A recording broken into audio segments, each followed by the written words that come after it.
Today we are visiting Oeschinensee Lake, a place that has become internet famous over the recent years.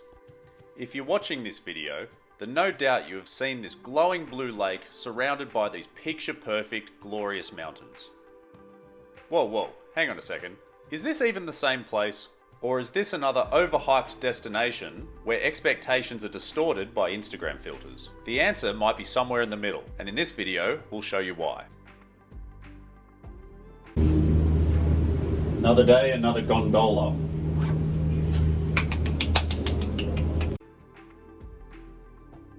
So after a quick gondola ride and a 10 to 15 minute walk, we were at the lake. And first impressions of the lake were a little bit underwhelming. There are two reasons for this that we'll get to shortly.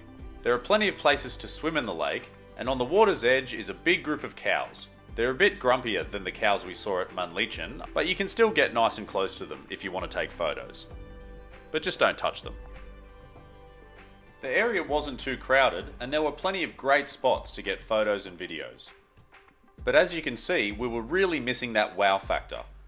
The missing ingredient to really make this lake sing was the sun. As you can see, there was a steady layer of cloud that was preventing the sun from piercing through. But once we started down the Panorama hike and started to get some elevation, we noticed the colour starting to really come out, even without that sunshine.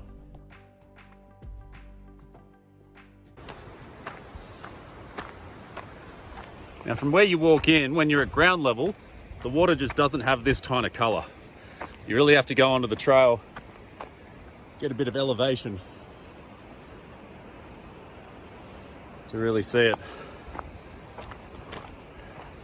And the further you go, the better background you get as well. So to get up here, it's only taken us about half an hour from the main beach area. You can see just there where the restaurants and bars are. You can see a few people on the water doing it by boat. But yeah, for a half an hour walk, not sure how much further we'll go, but you can get there and back in an hour. But I think the trail goes up to 4 hours if you're feeling really adventurous. Once again, we've left our run a little bit late to be able to do that, so it'll just be probably an hour each way for us today. And then the sun decided to poke its head through and lit up at least half of the lake. If you want to do the full loop, you're looking at about 8.5 kilometers. You will get some amazing views from a very high elevation. We didn't do the full loop and just walked to the opposite end of the lake.